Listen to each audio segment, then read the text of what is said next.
Hey, comic book fans, welcome back to another episode of Comic Book Geezers. I'm Wild Bill, your host, and sitting alongside me over here is Pete Pardo. What's going on, everybody? How are you? Thanks for joining us. We've got another little mini haul episode. Bill's got some new books he wants to share with you. I'm assuming we'll do more of these probably in January because I know myself I'm going to get ready to make another purchase from our friends down in Texas. Oh, yeah? Right after, as soon as Christmas is over. So I got treat yourself? a bunch of, I got to treat myself. That's my Christmas gift to myself. So so that more to come on that in January. Congratulations on your recent Sea of Tranquility Festival. That was a lot of fun. For those of you who watched both channels, if you didn't come out, that was a blast. He even made it out, too. He was out and about with us. So, when we do it next time, hopefully we see more people. So it was nice. And one of the viewers, participants of Sea of Tranquility, this guy, Craig, good guy. I've met him once before. He Mr. always comes Kaminski, around. Yep. And so Pete tells me, Craig's got this thrift store or something down by him. That guy sells comics, amongst other things, and he bought me some books, and he bought you all cool horror books I saw recently. Yeah. That was really cool. Yep. I needed every single one of those except for like one issue. But anyway, so Pete was like, contact Craig, so I did.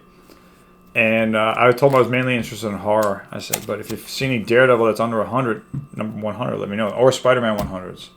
But I never gave him a list of my Daredevils, so he never told me either. But he found a couple of Daredevils, but I already have them.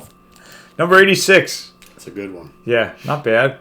It's a good condition, too. Except for up in here, it's creased. A book was dropped on it. There's a crease going this way right across the devil part. So actually, the one in my collection, this is actually cleaner on the bottom than the one I have in my collection, but the crease on that is the disqualifier factor. But still, not bad. Still in great shape. Colors pop. So I got a duplicate. Then I got another duplicate. So I just had a second copy of this recently and got rid of it. Did so you? Now, yes, gotta do it again. Yeah. So Gil Kane cover there. Yeah. Is that Gil Kane or is that? Gene Colan, you think? No, I think it's Gene Colan. I think it's Gil Kane. It looks like Gil Kane. Yeah, this is like 1972. Yeah. All right, so that's it with the doubles. So I gave him a list. Crypt of Shadows, which was nice because I have issues 10. I need number 7. And then a few others between like 13 and 16. A couple in the late in the 20s. I think this one like 22 issues or something like that. With Crypt of Shadows, these are all reprints for the most part. From what, the late 50s, early 60s. Or Atlas magazines, early 60s, late 50s. That's a good one. Right Monsters on the Prowl. I have issues 14 through the end, which is like... Oh, so you're missing all the early stuff. Oh. Yeah, I'm missing 1 through 13. So I got number 12 now. Number 13 I skipped on because it's the same book in Where Monsters Dwell. Same book. Same Trog, the subway troll story.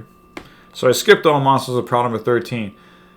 So now I'm looking, and I'm like, Monsters on the Prowl 1 through 11. I've never seen them, right? You can get them. I mean, I got. Yeah, at number 9, because the first 8 are Chamber of Darkness. That's right. I never knew that until the other day, last week. It's like, why does Monsters of the Prowl start at 11? Because they did that. It starts at number 9. Or number 9. But you never see. Yeah, why? How come I never seen 1 through 9? Because it's not. It's Chamber of Darkness 1 through 8. So this was. But anyway, I've seen this cover before, so it was cool to add to the collection. Yeah, it's a good one. A little pricey, but anything with the mummies are good. House of Mystery. Oh, that was number 12 by Monsters of the Prowl. This is House of Mystery, DC. number 287. So I have, I think, 4 issues now in the 280s, or 5 of them. I got 280, 281, 282, and 286, and now this one. It's amazing how long some of the DC horror anthology books lasted. I mean, and this one started in the late 50s. Yeah, they kept them going, as opposed to Marvel, who kept stopping and changed the name. But DC kept these going. House of Mystery went for a long time. And House of Secrets went a long time. Let's see who drew that. That's Kubert, I think? Yeah, I think so. Yep. Yeah. That's a great cover. So and that's the first story on the inside of that book. So I guess that's sort of like a werewolf creature, huh? That's really like a snow wolf, werewolf kind of story. Yeah, like a Yeti werewolf kind of thing. Yeah, nice. Very cool. And it's like the 5th issue. So this is the highest on my list. Oh. My oldest is like I think like 154. And then my next one is like 190. Then I got like 200, 205, 210. Blah, blah, blah. I got a lot in the 2 teens to the 223, somewhere around there. That's the most recent one you have. Yeah, this is the, I guess, newest one. Yeah. 50 cent cover. This is the only one with a 50 cent cover. So that's what, 1970 what? This is 82. Oh, 82, okay. 1982 or 81. I think 82. How cool is it that DC was still pumping out the horror stuff? This might be 81, yeah. Because Marvel had stopped all their horror stuff by then. So it's cool they kept going with that. Then the guy sitting next to me sends me a text. Hey, do you have Strange Tales 137? Why, hey, I don't. You must have another double. I take it. I think I bought that at one of our Clifton shows, and for whatever reason I didn't. My list was incorrect, so I brought it home. I read it, and I was like, "See, I think I sounds familiar." And then I went to go put it away, and there's the other copy. Like, fuck. That's a good one. A couple of years ago, this is the oldest Strange Tales in my collection, and then I guess a couple of years ago, same story, but with issue 155, I got from Pete like 3 or 4 years ago, maybe. And then I've got most of them with Brother Voodoo, like from 170 on up. Yeah, the later ones, yeah. Yeah, I'm missing those. Can anybody who's watching tell me who this character is right here? Take a guess. It's probably someone from Hydra, right? Yes, absolutely. The leader. Yeah. Then I had said to Craig, he told me this guy had a bunch of creepy and eerie magazines, and Epic magazine, which was a Marvel publication. And I was like, if you see any Epics, I could go for those. I said, just don't get the first year. Because I have issue 3 and 4. And he wound up getting issue 5. Boom.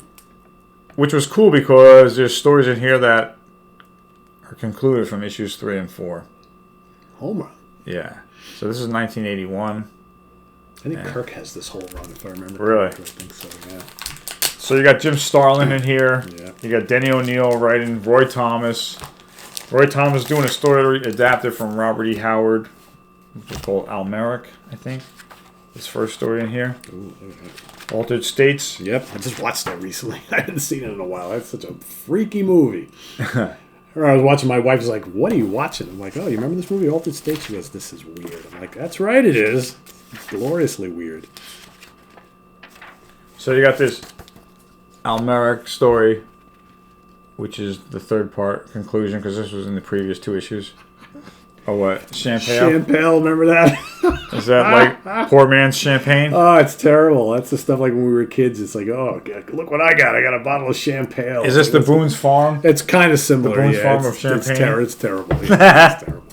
But, it's... So these guys are competing with Heavy Metal magazine at the time. Big time, yeah. Sci-fi artwork. Well done. Very well done. So, there's a few years earlier, but you got to wonder if, like, the Planet of the Apes black and white magazine would have benefited. Yeah, nice splash page. Look really that. That's great. Right.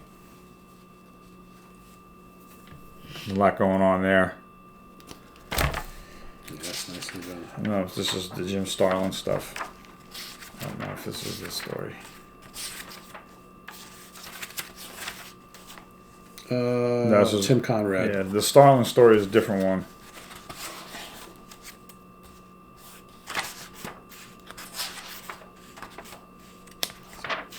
So you got some weird...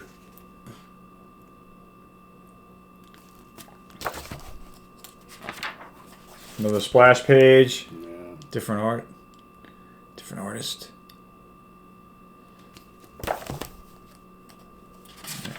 You don't see stuff on magazine racks like this today. No. Even the black and white art. Oh, so this is a mix of both. Okay, cool. Yeah, you really got your money's worth with these Marvels magazines back then.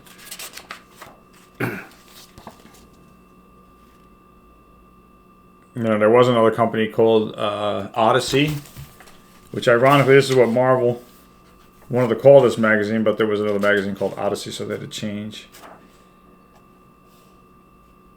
Here's Starlin right here. Is it? Oh, yep. Here we go.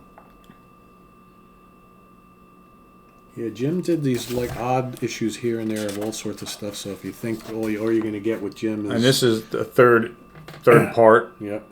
Because this story continues from the previous 2 issues. You'd be surprised what you find from Jim, other than like the Warlock and Captain Marvel stuff. He popped up in a bunch of other places. I think this character first appeared in the third issue. Gotcha. Because the third issue is worth like $50 from the buddies down in Texas. And that's a Paul Kaminski cover. Oh. I don't know who did this cover. They'll probably say, let's see. Right there, at the bottom. Oh, Hildebrandt. Oh, it's a Hildebrandt cover. He did a lot of book covers. Oh, yeah? Yeah. Yeah, he's great. Wasn't he one of the guys in here? Did you say brothers? Cover the Brothers Hildebrandt, yeah. Yeah, so they're being interviewed in this book. I remember that. Here they are. There we go. So are they both artists or just one? I would assume they both are, yeah. I didn't read that yet.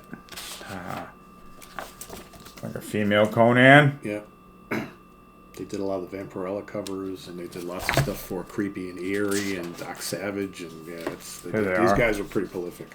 They were kind of like Boris Vallejo, also another very Frank Frazetta kind of style. Yeah, right? all those guys. Yep.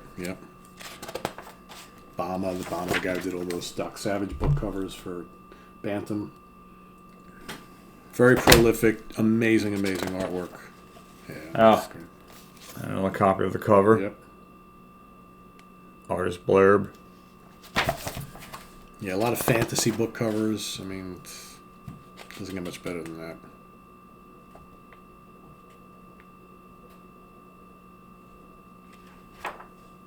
Some ideas. To them, they're saying the story is what comes first, not the art. Right. The art revolves around the story. Yep, that's the way to do it. That's a nice long interview. That's probably a good read. Back to the story after the interview. It's a little sci-fi. Fight back. So 1981, this was $2. Yeah, the problem, it's these Marvel magazines, they were priced accordingly. I think when I first started buying Marvel magazines, they were like at $1.50, and then by the early 80s, they're $2. If you were just working on an allowance, obviously... This was pricey. It was kind of pricey because that would take up a whole week's allowance, one of these books, right? Whereas if you were just buying regular comics, they're like, 20, 25 cents each, 30 cents each. With $1 or $2, you can get a whole bunch of them. Yeah. But when it came to, if you saw a magazine you wanted, that basically, you're only coming home with that magazine. So when I started buying, like, the Hulk magazine, the Howard the Duck, the Doc Savage, that week you're only getting one, In time for Jack Tales. There you go. Jimmy Crack Corn. I don't care. I like the castle with the full moon. Decent black and white artwork. Yeah. That's quite good. Got some naked boobies there. Uh-oh. Shield your eyes, children. Adults only. Yep. As I sip my champagne and turn the next page. The ultimate experience. Yeah, so I only found... I didn't see... Oh, here's a nice demon. Yeah. Black and white artwork. I never saw these too often on the magazine racks. Not really. They didn't have a lot of issues. No. If they did sell, they sold out quickly. I only saw 2 issues and they went like 6 years. I don't remember seeing them much either. I remember seeing more like Deadly Hands of Kung Fu and Savage Sword of Conan, and like I said, the Hulk issues, Howard the Duck, Doc Savage issues. Some of even the monster ones, like the Vampire Tales and Monsters Unleashed. Yeah, I don't remember seeing those all too often. I never saw Tales of the Zombie ever. No, I didn't either. That would have been interesting to pick up.